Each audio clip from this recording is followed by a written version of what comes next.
Conversations, Elevated Exchanges. This is your boy CPJR or Calvin. Um, this is a this is I actually recorded this entire recap show last night. For some reason, I did something. My computer updated, and I guess some settings were reset, and I didn't have audio. So if you know anything about OBS, I'm learning OBS. I was basically I basically thought I was. If you know OBS, you have to set up scenes, and you add different elements or sources to the scenes. My mic was added to the scene, but for some reason it set it back to default, and that didn't pick the actual audio interface. So I figured I thought I was recording the whole time, and I wasn't recording the whole time. I basically just wasted 45 minutes. I was basically crushed because I do these Wednesday night recap episodes off the cuff. I don't have anything written down, no notes, so everything I said was lost. I was bummed out, but we got to keep it going. I decided to go ahead and just redo an entire new show again. So welcome to the recap show. This is I basically do a Friday Night Live podcast, and then I do a recap show on Wednesday. So this is the recap show. Basically, I use these shows to either do like talk about business, podcast business, or clear up some things I may have said in the previous show after I thought about it for a while. Just come back and clear those things up. And I also wanted to talk about, what's been happening this week in my life. So, so basically, let me introduce myself. I'm Calvin. If anybody who don't know, I am a recovering addict. I am into ethical non-monogamy. For a number of years, I've had open marriages. I had relationships, everything like that. That's ethical non-monogamy, but I call myself polyamorous / open. And what I want to do is talk about your truth right now. So I've been talking about boundaries and being manipulated. Knowing your boundaries helps you not be manipulated, right? But I was thinking about it, and I thought about one thing that really something that I should have done a long time ago, and basically something that I've would have helped me a long time ago is actually know my truth, right? So for a long time, even when I was young, didn't even get married, wasn't for my first marriage. I identified with what people wanted me to be. You know what I'm saying? People wanted me to be a Christian. I was a Christian. People wanted me to be a husband. I was a husband. People wanted me everything. You know what I'm saying? So I didn't have a course. I didn't have a truth.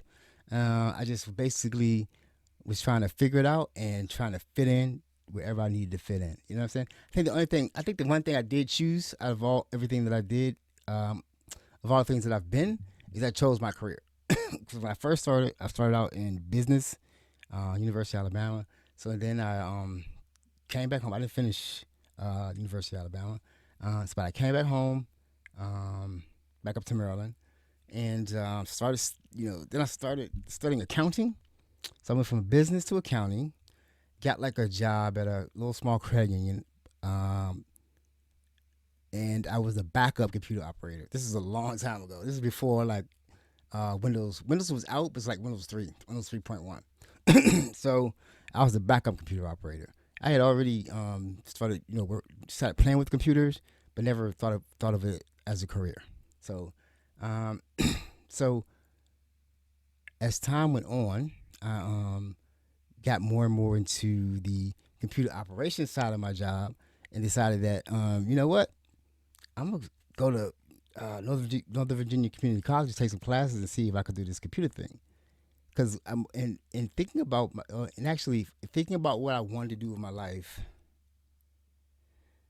and what I could be good at, I figured I needed a position or a job where I can help people and I could be creative, right? That was not accounting. Accounting was looking for. I was in an ATM reconciliation, automated teller machines. So basically, if you have never been in banking, basically if a credit union has issues. If a credit union issues ATM cards or debit cards now, you have to reconcile your system, because people are using the cards at other banks, right? So money has to be transferred over, and then it all has to be accounted for. Let's say it spit out an extra 20 or extra 40, you have to deal with that. Or somebody calls, like somebody comes in and says, I didn't get my money, or somebody stole my car, all that stuff. So that was that I was doing that while studying accounting. That's still an accounting position. Um, so so basically, most of the day I was just dealing with numbers and reports, pulling reports, writing letters to people, taking people money when they take to. Some people will get money deposited to their account accidentally, and then they'll just take it right out. So it's a matter of that and just filing claims with other banks where people didn't get their money. It's just a lot of just a lot of numbers all day long. It was like it's kind of interesting, but it wasn't me, right? It wasn't. It's not really helping people. Basically, you're just basically making sure the bank doesn't lose its money and make sure that that we don't owe another bank money and another bank doesn't owe us money, or somebody didn't get out more money than they were supposed to get, or somebody needs to get more money. So that's what I was doing. On the other side, I was learning how to run a system like AIX, I think it was Unix. So run a system, a banking system, like a huge computer system on the wall, like back in the day. Huge system on the wall, submitting jobs, reboots, backing stuff up. Had to receive files from the Fed, about checking and ACH files from the Fed. We received those on magnetic tape and ran those at the time they were supposed to be run. This is long before everyone was connected to the internet. We had the internet, but it wasn't like it is now. So that's how I got my start in computers. And then after a while, I just became a computer guy. Now, now doing that job is when I totally wanted to switch over to computers, right? And I was either married or we were getting married. My first wife.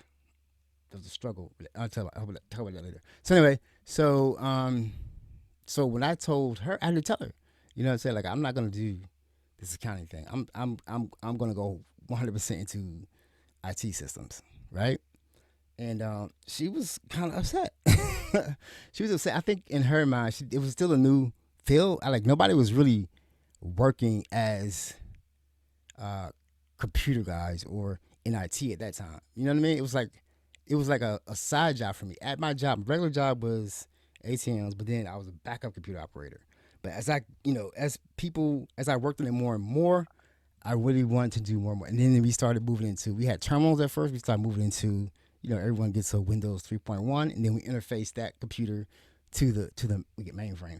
Mainframe of the system, in a little screen, it's mapped there, but then you can use, Windows and Microsoft Office for your daily work. So that's where we were heading into. So I just dove into it 100%. And she was a little upset, but I'm like, this is what I'm gonna do. This is how we gonna make it. This is how I'm gonna make it. This keeps me interested.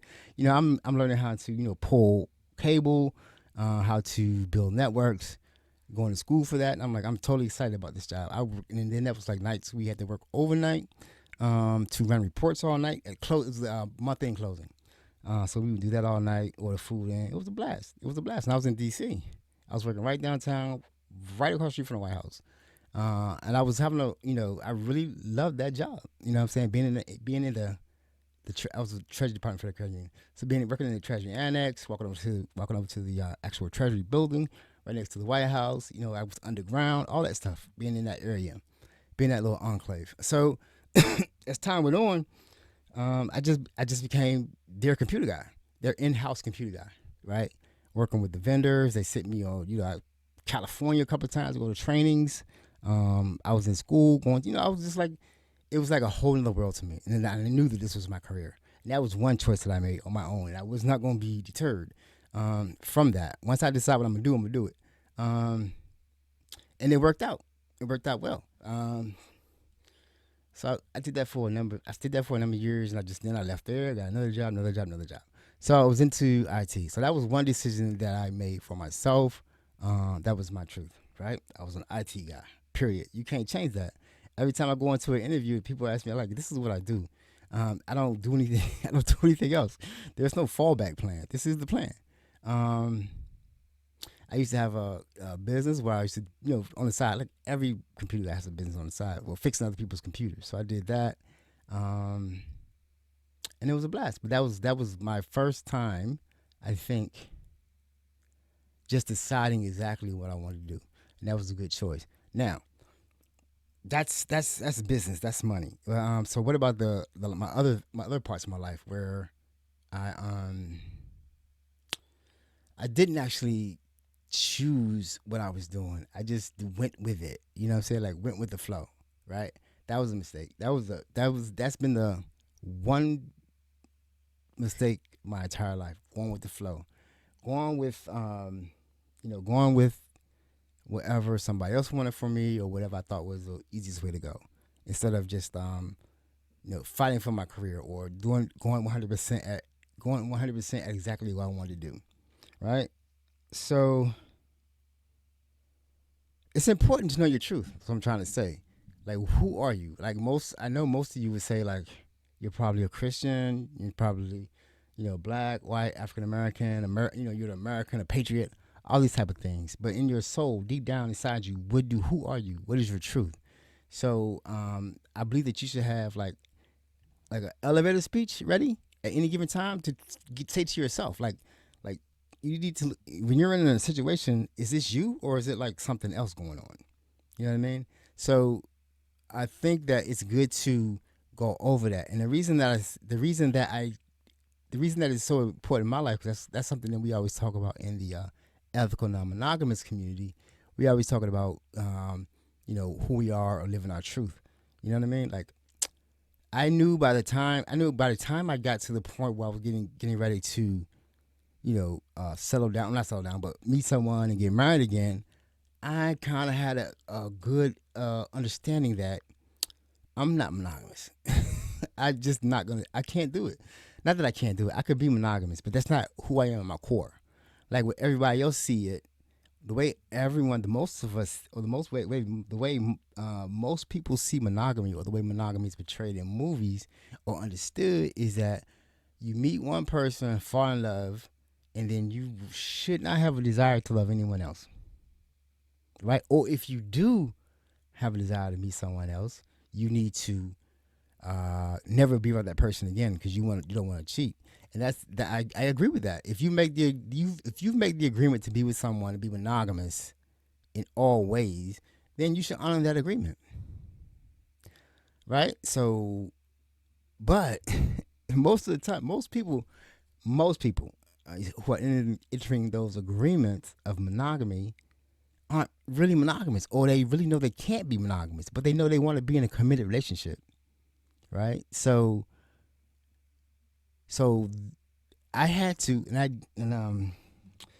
guess I started this conversation with my second wife Heidi even before we got married. We started having these conversations about, most of the time, my friends are women at work, women I work with. We have good conversations. We go to lunch, we hang out, but it's never anything.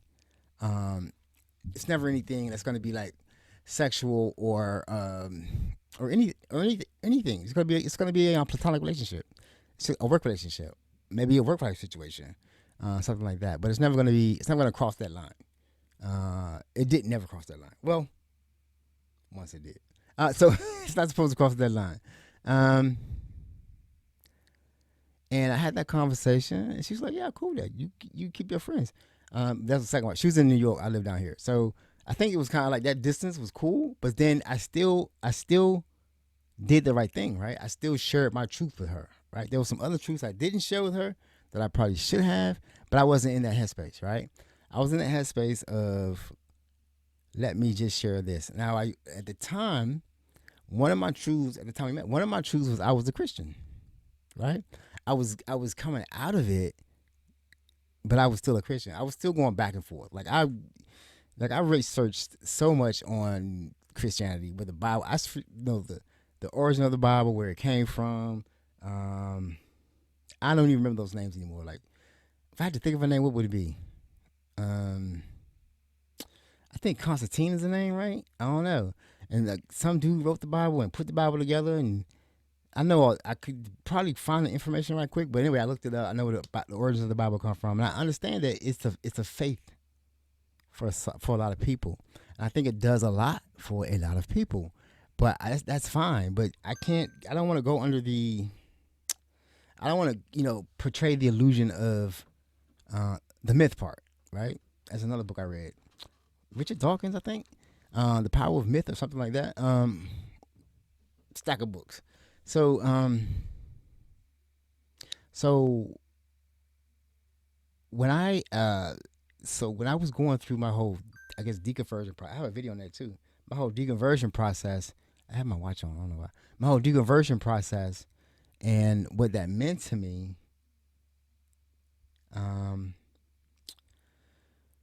It put me in a really strange place because that was my community. I was involved in my church. You know what I'm saying? 100%. If I do, like I said, if I do something, I'm gonna do it 100%. So I was deep. What is going on? So I was deep into religion, and religion. I wouldn't say spirituality, religion. So it was my life in my first marriage. It was my life, everything. Going to church, trustee, um, van ministry, newsletter editor, on, on, on, on. Just always there. We were there probably four to five times a week going to church. Bible study, everything. Um, and I think the main reason I was doing that was because I was trying to get clean. You know what I'm saying? I was trying to be saved from that addiction, but then doing that type of time was I'm not believing it. You know what I'm saying? I'm doing the motions, what it means to be a Christian and to be in this community, but it's like I have a lot of issues with what it is and what it means to be a Christian and what it means to be in that lifestyle. So although I was in it for a number of years, it was never my truth. I guess that's a hard thing for me to say because most of my families are Christians. So it was never my truth, right? It was just I did it because I was trying to get something out of it, which was sobriety, cleanness, being clean. But it never worked. Well, it couldn't work because I wasn't being true to myself. So anyway, so I went through this whole process, and I'm gonna do a separate episode just on that. You know what I'm saying? Spirituality. So I went through the whole process. I was a deist for a while. And if you don't know what a deist is, look it up. DE, whatever it is. Like theist, look up deist. That was a big thing in America, deism. A lot of the founding fathers were deists. It's basically, it's like the clockwork guard. It's like the clock. It's like basically, God created the world, right? Round the clock up and let it go. Right? He created everything, let it go. But he doesn't really you don't really care what's happening now. He's just there. He started it off, let it go. So you give him some reverence, but he's not involved in your everyday life. So that was an early thing in the United States. It was a big deal back then. A lot, the Thomas Jefferson Bible, I think he took all the acts of Jesus out, basically. And I think it's a good thing. I don't have a problem with religion. I have no problem with religion, and I believe in spirituality, right? That's my truth. So let me run this down. So myself, I'm a spiritual agnostic, African American, ethically non-monogamous, polyamorous, and open male. That's my truth, right? And that's how I conduct my life. Right? If I'm meeting someone for the first time and it's a woman, talking to a new person, a new candidate, new victim, I'm telling them exactly who I am. I do not ever tell anyone that I will promise them monogamy because I can't. I won't. I can't. Wait a minute. No. Take that back. I can promise them. I can do monogamy. That's no problem. It's not that I don't believe in monogamy. It's perfectly possible for a lot of people to live monogamous lives. A lot of people don't want to live monogamous lives because that's the only option that you have. The option is monogamy or just stay alone and just or just play around. You know what I mean? But in this other way things are turning out now, I think it's maybe a little bit of a fad now. Is that there's a large ethical non-monogamous community. There's a large polyamorous community. So it's possible to live that truth out now, right? It's a little easier now. Um, to get in where you fit in. It's easy to find. No, it's not easy to find someone to be with. It's a little. Still a small community, but it's still possible. Even when you talk to people for the first time, they kind of okay, they'll try it. But I don't do the trying thing. You have to be ethically not monogamous for me to think about you, or or or our connection has to be so real that the we're gonna go through all this stuff together. Like you know what I'm saying? Like when I got married to my second wife, we were monogamous as far as we knew. Like I told you about the conversation we had before. We had other conversation about other things that we wanted to do. I'm not gonna put that out there. Other things we want to do before we got married. After we got married, but our monogamy was a little bit different than your monogamy might have been. So there's a book that I want to recommend. It's called Design of Relationships, and so basically, even the book tries to address the thing about monogamy. Even people who go into monogamy, it would be a good idea for you to actually go into it consciously, to have a conversation on how monogamy is going to work for you too. How is it going to play in your, you know what I mean? Like I didn't, a lot of things I didn't know about from when I was first married about like how you talk to a woman. How, you know what I'm saying? Because I don't deal with jealous people. I don't feel jealousy. I don't deal with jealousy.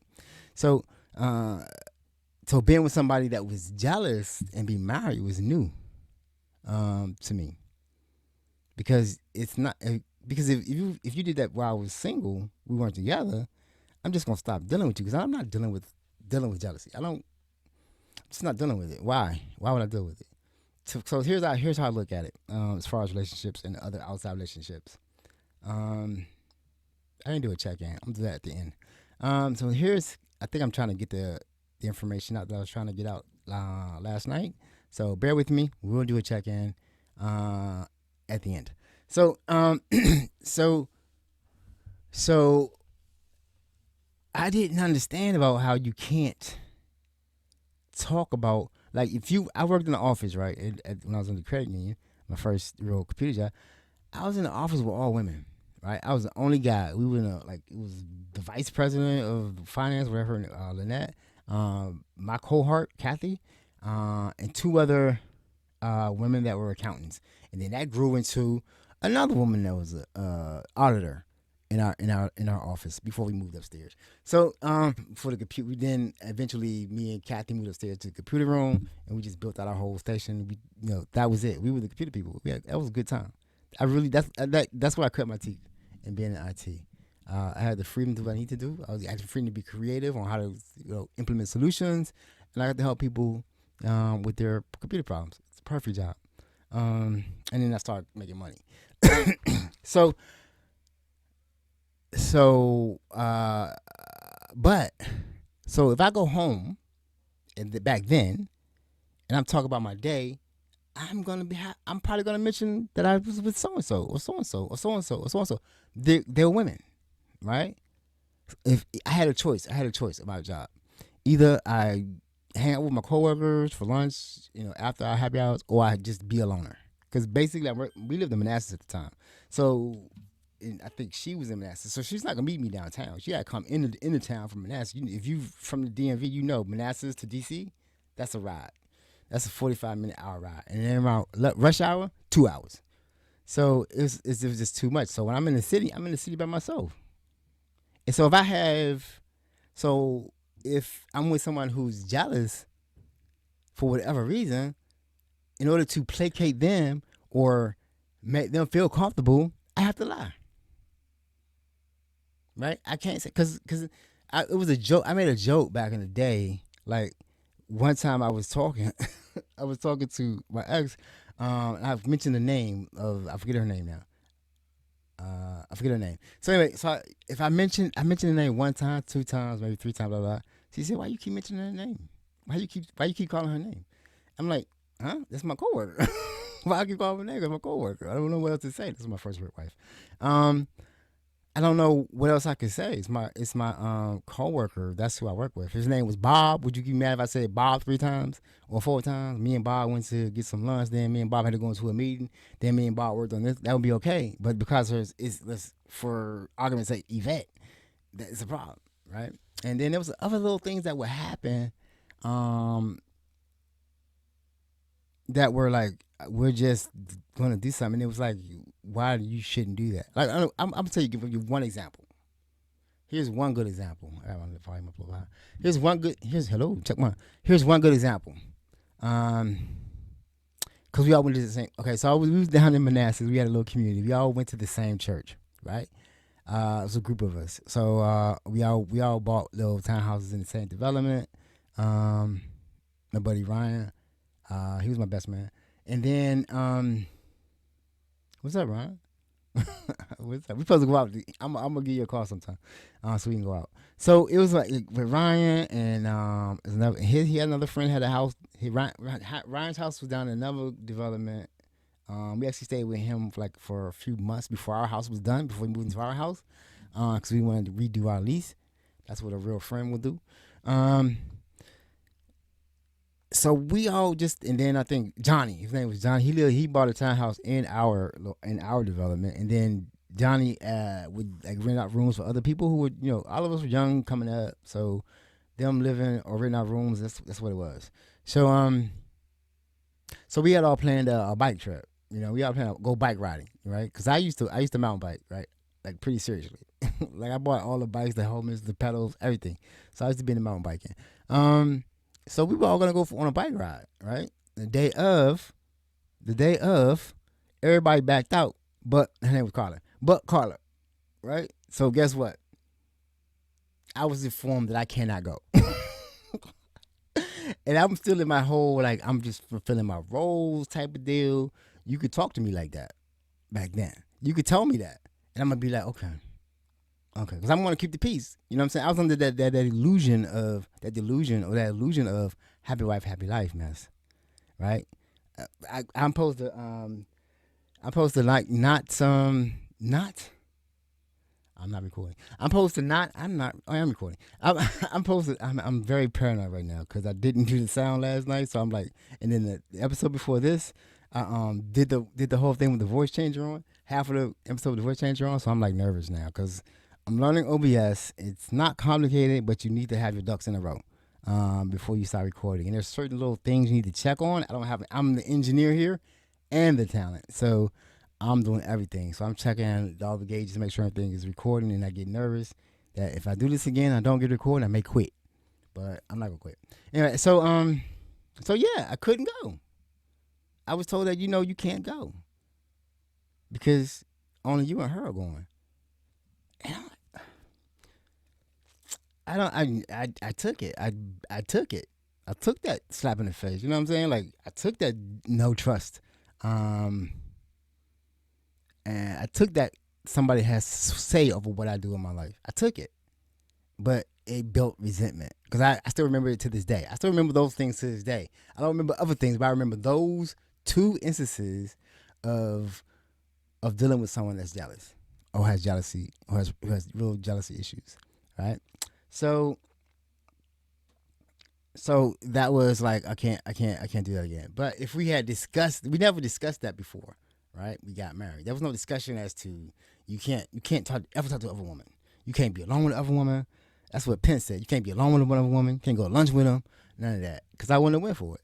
Um, I might have still went for it though. Because I was like that was a struggle. That was a struggle bond. Um, don't ever do a struggle bond. You know what I'm saying? Make sure you're on your own 2 feet before you get involved in the relationship and get married. I make sure they're on their own 2 feet too.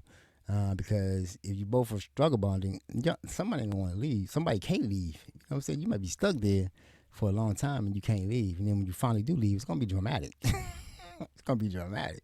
So the book Divine Relationships talk about how even if you're gonna do monogamy, you know what I'm saying, you have a real talk about it, a real conscious talk about it. Because if you don't, things are gonna come up like that, and things are gonna happen, and you're not gonna know how to deal with it, or it's gonna cause resentment.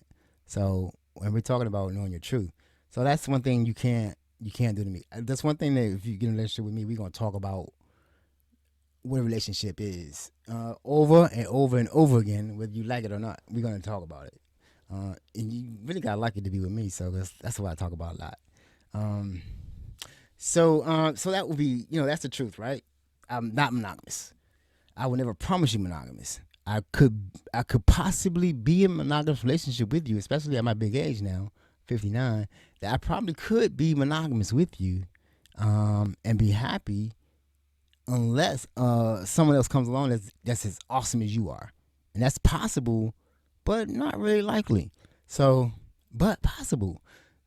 So the other things so I say polyamorous slash open, right? Like I was a swinger, you know what I'm saying? Me and my second wife, I was a swinger. We used to go out, have a good time, date couples, all this kind of stuff, go to clubs, all that stuff, everything you could think of.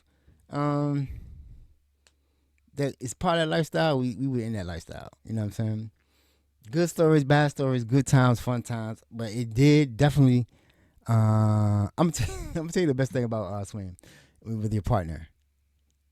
Rebonding sex is the best sex.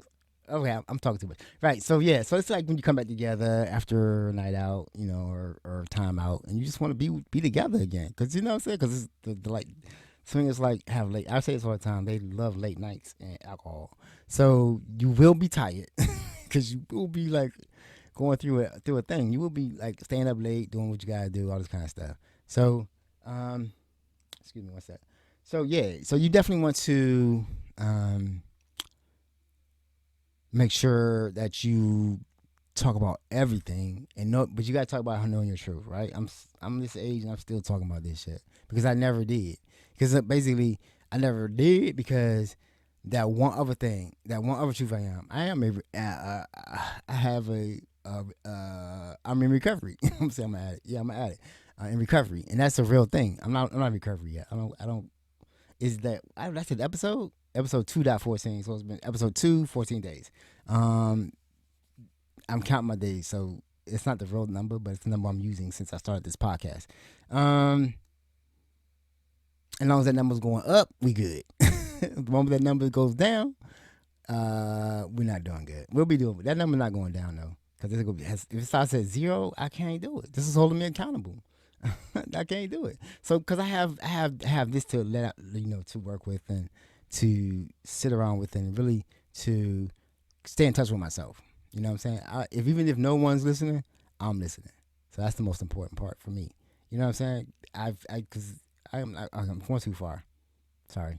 This is just a check-in show. So yeah, this is a recap show. So yeah, like how I just said my truth, right? That's one thing we talk about all the time in our communities, that you know your truth. You accept the truth and you live your truth. And the thing about that, you don't lie to people about your truth. So here's the big deal about me and not living my truth. I smoke weed all my life. All my life. Right? Except when I tried to go to church and be a Christian and all that kind of stuff, I didn't smoke weed. My thing about the next week's episode is going to be a lot about plant medicine and recovery. Right? There's a big debate about whether you should do anything else, because basically it is as a program of abstinence, right? I mean, you don't touch anything for the rest of your life because they believe that if you take an aspirin, you might smoke crack. You know what I'm saying? It's just like that line. That line, you know what I'm saying? So don't take nothing. Don't take nothing. Because basically, if you don't, you're substituting. You're substituting the aspirin for what you really want. And you're going to keep taking the aspirin until you get what you really want. I'm just saying aspirin. So it could be weed or alcohol, right? Like alcohol was a problem for me for a while. It was not a problem where I missed work, but it was a problem I just like to drink when I go out. So I'd say it was a problem. It didn't keep me from work. But it was like I still wanted to do it a lot. So yeah, it was a problem. Now I can't do it no more. I don't like alcohol anymore because I don't like to drink. I don't like the hangovers, and it definitely wears on your body. So me doing a bender, I could probably do a bender night. I really don't want to because right now I'm a 420 advocate, so I'm gonna put that out there. That's gonna be part of the show too as time goes on. But right now, it's just I'm drying myself out right now. So not doing anything until I get up to what I think is recovery, what I call recovery. 90 days and you're in recovery, meaning that you've had some time to actually get back in touch with yourself and you kind of feel normal, but you're not really normal yet, right? Because right now I'm just emotional as hell. Like, you know what I'm saying? Like um, another thing about why I probably didn't do the thing last night, because I've been doing interviews like crazy, right? So 5 interviews, not 5 is 10, right? Because you gotta do the first interview and second interview. So 5 is 10. So I'm talking to all these tech people scrutinizing me, asking me questions. I gotta explain the same thing over and over again. What was something that you did that you regret? What was your hardest thing you had ever had to solve? When you made a mistake, what did you do? Those kind of interview questions, which are good. So I have to always have that information in my head, like what I'm gonna say. And then at the end, they always want you to ask questions. So you got to ask questions about shit I know. I've been doing this shit all my life. What am I gonna ask you? I already know. See what it is? I already know. At the same time you interview me, I'm interviewing you, so I know where you at in your IT career or your IT department's growth and development, right? Because I've been in like huge corporations, small little associations or nonprofits. I worked in all of them, so I have a pretty good idea of when a system has been set up correctly, or excuse me, one second. I don't know why I get these phones. If an IT system has been set up correctly, or it's just crap, right? So, uh, so that I know. I forgot what I was talking about. That's probably a good idea. So that's what I'm saying. So it's a good idea.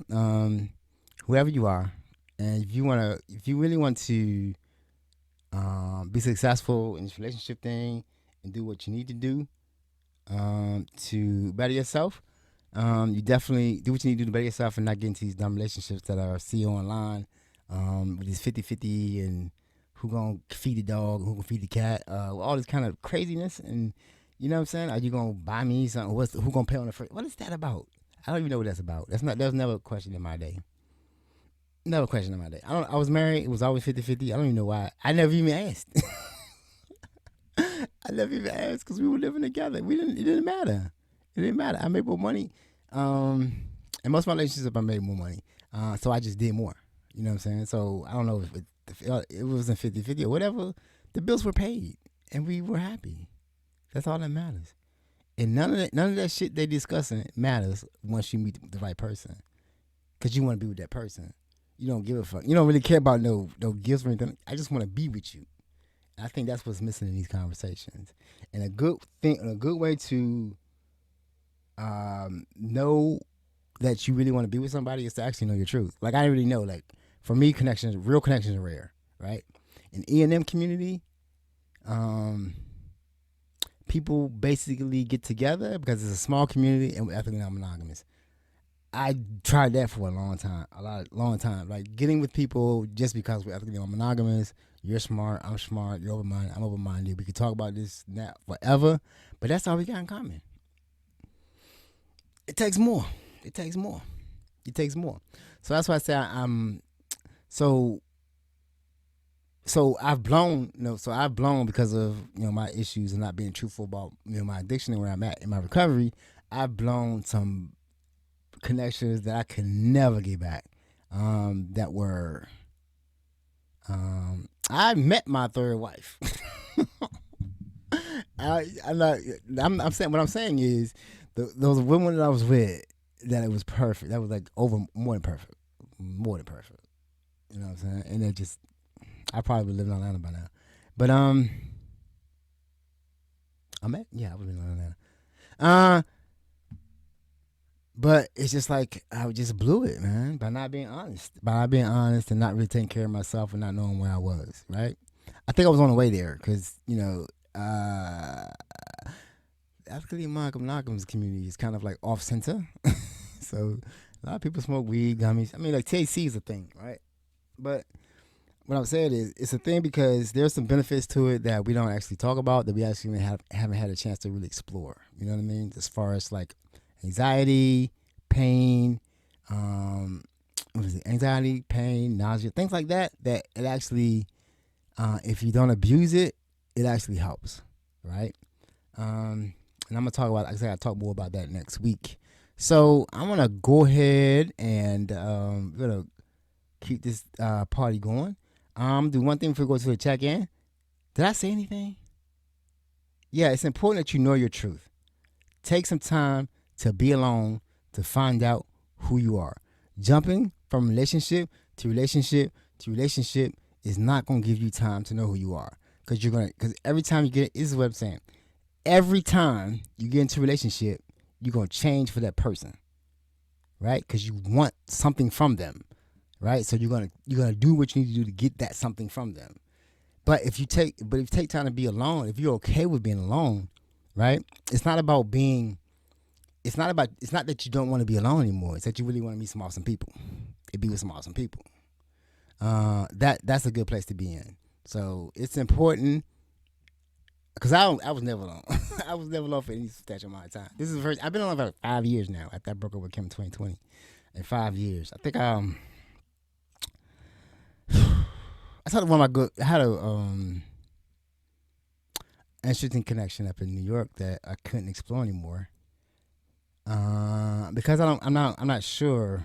Like I need people to be healthy in my life. If I'm trying to be healthy, I already know I'm fucked up. I already know my issues, but I can't take on your issues too. You know what I'm saying? So I need to see you. You can't do worse than me. If you're doing worse than me, something wrong with you. Huh? I mean, like I don't know offense, but if you're doing worse than me, you definitely need to check out your life. Take some time. Just take some time and just examine your life and be alone. Heal yourself. You know what I'm saying? Heal yourself. Seek out seek out seek out some help. Seek out what you want to do. Be stable. Because if I talk, like I'm saying, if I talk to someone and they cannot give me their truth, then like I said, like a little speech like that, I don't.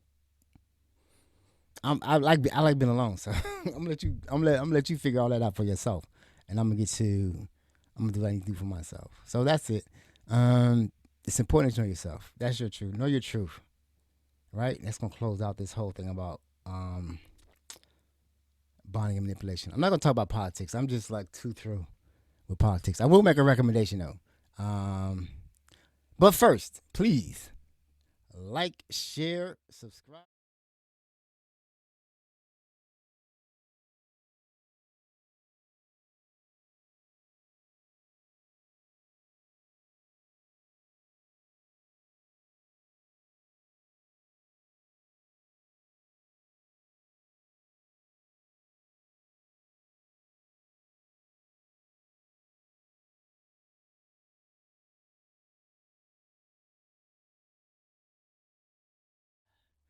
It's not gonna be. It's not the place that.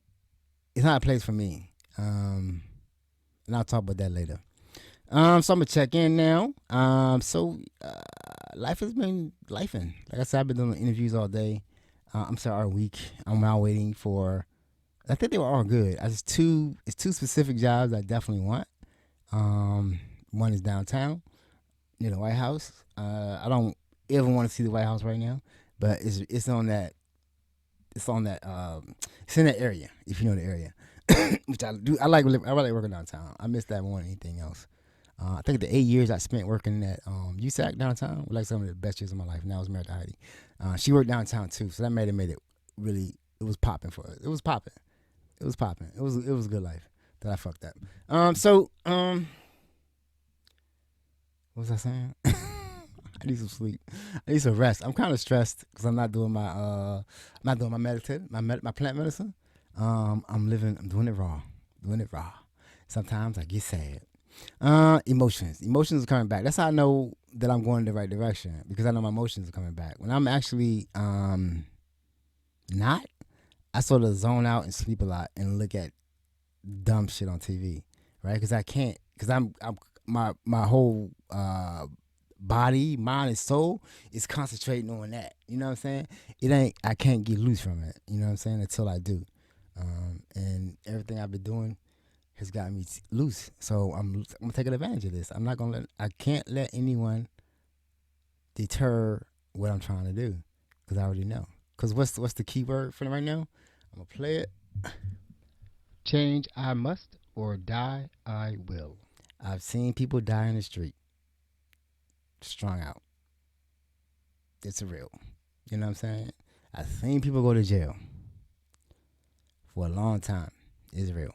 So it took me a long time to wake up to that. It took me a long time. It took me watching some people die in my life that I was close to, um, and I seen it coming. I seen it coming. I knew it was gonna happen, and it happened. And then I'm shocked about sometimes you don't see it coming, and and somebody died. So change is important, and this is part of my process. So I'm gonna keep doing it till somebody come take all this equipment from me. Podcast equipment not that expensive. That's why you got so many podcasts.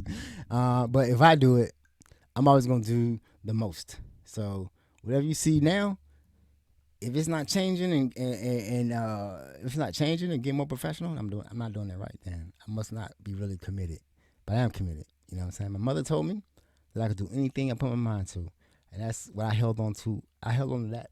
Um, I held on to that all my life, right? Like any job I wanted to get, I never was afraid to do it. I never lie on my experience or skills.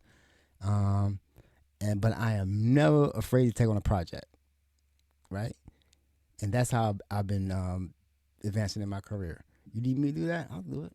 You want to send me? You want to send me somewhere for training? Okay, I go to California for a week. I go to Florida for a week just to learn how to do this, and then I'll just chill in Florida, California for a week, and I'll come back more knowledgeable.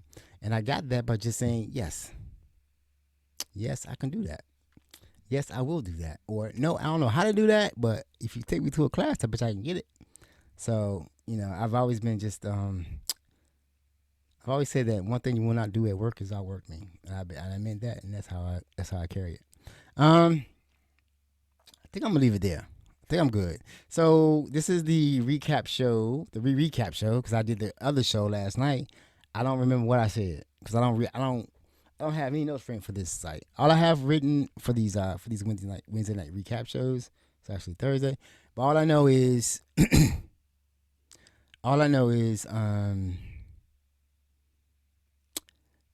I'm gonna do next. Well, the next episode. The next episode is gonna be about it's gonna be tomorrow night, Friday Night Live. It's gonna be plant medicine and recovery. It's a it's a controversial conversation. In NA, because they'll get in arguments about this. That's why I can't join things. They'll get in arguments about it. Like, this person's clean for 10 years, abstinence, hard abstinence, everything. Life is great and grand.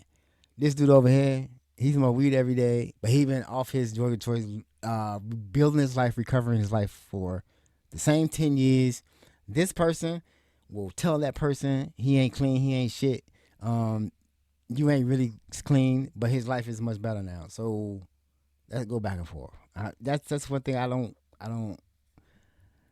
There's a lot of argument or a lot of little things. I'm not gonna really talk about NA too much, so that's because it does help people. It does help people. It just can't help me, or maybe I don't want it to help me. I don't know. We'll talk about it.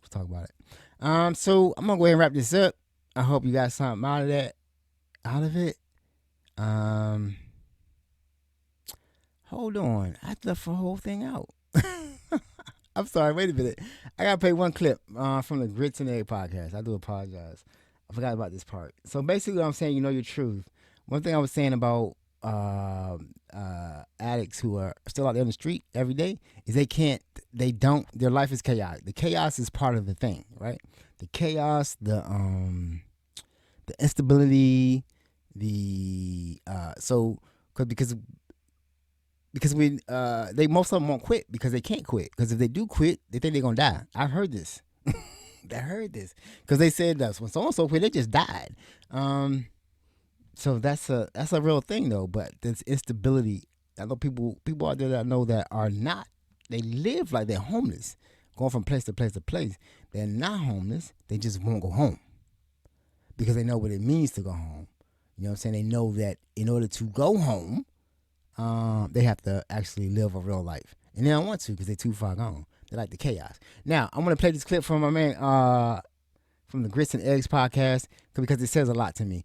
Like I said, when I came back here from my last relapse, I left everything where I was except for my computer for work, some clothes, and I think I had my computer. I had my other computer. I had my just stuff for work. Computers. I always carry computers with me. And some stuff I just needed to get me by, and I just all I had. I had to build back up from zero. Um, I didn't even want to go back up there because of what happened. Not because of what happened, because I didn't want to deal with the whole situation. Because I really felt, she probably felt the same way, but I really felt kind of betrayed because I already talked about the boundaries and that kind of thing. Um, anyway, we play this clip and then we'll talk about it. This is from the Grits and Eggs podcast. It's on YouTube. Look up Grits and Eggs. I like this podcast a lot. I like this guy a lot. I like his message a lot. He's one of the most intelligent brothers I've seen, and not like full of shit, like or not like full of shit, but just like that pompous attitude, like what I'm saying. We know what I just do what I tell you to do, but he has examples. I think I could tell he was a street nigga. So listen to this, and then I'll come back. I'll talk about it, close it out, and then we'll get ready for tomorrow night. So Grits and Eggs. Here's a clip. How many people are never really moving in? You know what I'm saying? How many people are in apartments or homes right now that ain't fully furnished? And it's not even out of lack of resources. It's just that's that being so used to being unstable. Mm-hmm. You don't want to get that comfortable. You don't want to make it. You don't want to have that permanence about your home, right? So we admire it when we see other people with these fully furnished houses and all these accessories and these accents and these color schemes. But how many people are in places and, they're just there. Yeah. They just taking up the space. I got a bed, I got a dresser, I got all the basic necessities, but there's no soul in there. There's no personality in there. There's nothing in there that really represents you and who you are, out of a fear of instability. So you're not really making your home a sanctuary. You live in constant anxiety about losing it. And maybe that a lot of people bounced around as children and been bounced around because their parents was unstable. But you have an opportunity now to create some stability for yourself. And a lot of that has to do with just moving in. You just got to move in. You shouldn't have boxes in that house that ain't been unpacked. You had to unpack them from somewhere else and you're going to keep them packed up in your new spot. That ain't how that's supposed to go, man. You can't, don't be scared to live in there. If it's rent, we know it's temporary, but man, that's a long year. Yeah. That's a long year you signing up for by not just fully moving in there. You already ready to go. You preparing to leave. So you never really claim this place as yours. You don't put no flair to it. There ain't no art in there. There ain't no family pictures. There's nothing representative of who you are. There's no representation of your spirit in there. Out of that fear come from being unstable. I understand, but that's a part of how you make it a sanctuary. It has to represent you. It needs to feel like you when you walk in there. That's why I chose, the Grits and Eggs thing was cool, but I wanted these curtains and things to be yellow, to be bright. You want it to pop when you come in here. You want to feel that calming and that joyful energy that come along with being in the studio. And I think that's why our guests always are so comfortable about opening up. This shit feel like home. Yeah. The adjustment that I don't have to make is the adjustment to quote unquote fame is an easy one because I just been being myself. Yes, my man.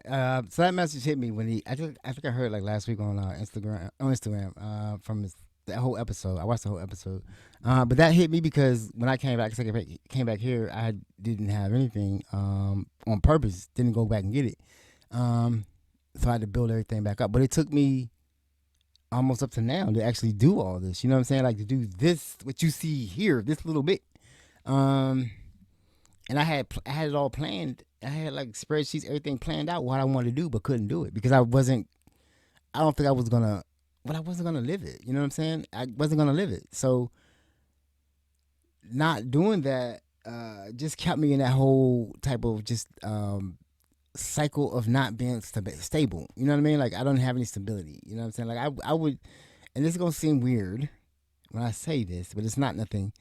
So it seemed like I was living the exact same life as people out on the street doing the same drug. Like I didn't decorate anything, the bathroom, nothing. It was like I would just jump up, go to work. I was working at home. I would just jump up, throw my computer, work my shift, and then do that same thing till I got pay every week on my until I get my money, and then I would just go out, blow it, and then I do the same thing over and over again, rinse, repeat. And it was like killing me because I couldn't. I'm talking about this more.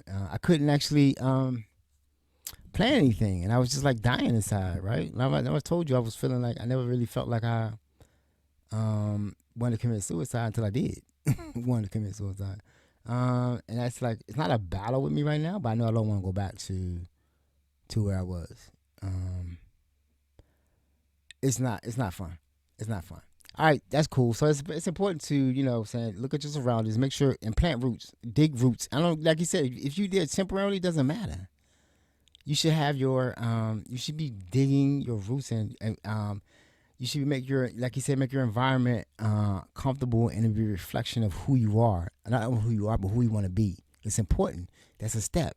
You know what I'm saying? That's a step to getting. You know what I'm saying? Believe. I say fake it till you make it. You know what I'm saying?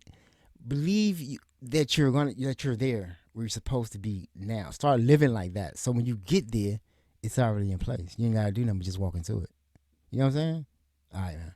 All right, peace out. I appreciate anyone that listened. I hope anyone got out of this. I definitely will take some time and say that if you're suffering with any type of addiction is not just drugs. This is addiction to social media. That's a real thing. Um, if get help as soon as possible. If you can get help. I heard that all the time. I used to get tired of people telling me that because you're not really telling me nothing. You know what I'm saying? You're not really telling me nothing. I already know I need help. Stop telling me I need help. I know I need help. And I got another clip for next week about the telling somebody they need help. You don't have to tell them you need help. You need to tell them that you love them and you're going to be there for them. And that's hard because I know they're doing some fucked up shit. But they don't feel love. They know they need help. They don't. Okay, I got to go. I'm getting emotional. I'm getting emotional now. So I know my emotions are going back. I know I'm going the right way. All right, peace out. I appreciate you. I think I'm going to do something, but I'm gone. All right, so this is the recap show. See y'all, anyone, I guess, tomorrow night live. I'm doing a regular show. It's going to be on plant medicines and recovery from my perspective. All right, peace out. And I guess I got something on here. All right. All right, people, we out. Choose love every time, and things will work out. All right, peace. Peace. Love See you you next week.